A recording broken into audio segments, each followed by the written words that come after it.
Les violences dans cette zone ont des répercussions très importantes sur l'économie des deux pays. L'une des routes vitales, c'est celle qui relie Bangui à Douala, au Cameroun.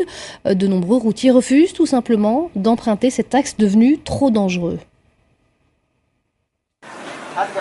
Une partie de poker pour tuer le temps. Un campement installé en attendant une reprise du trafic. Au Cameroun, ces camionneurs ont le moral en berne. Depuis le début de la crise en Centrafrique, rares sont les camions qui s'aventurent de l'autre côté de la frontière.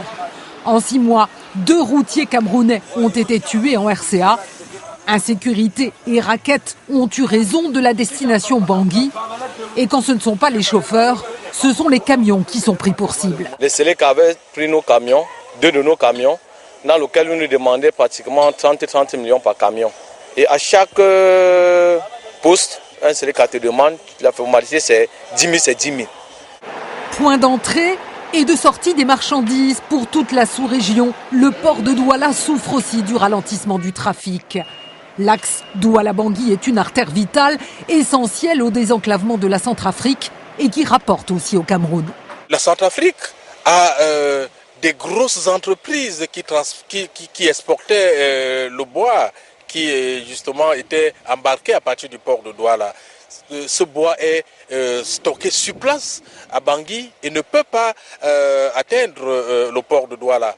Donc la Centrafrique perd en exportation et également le Cameroun ne peut pas bénéficier des taxes à l'exportation.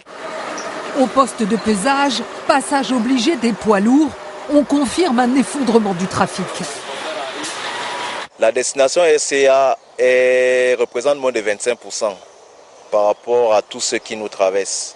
Donc la destination la plus prisée en ce moment reste le Tchad. Les rares poids lourds qui prennent le chemin de Bangui s'arrêtent et déchargent juste avant la frontière. Au-delà, les assurances ne couvrent plus. Pour les transporteurs, le risque est trop important.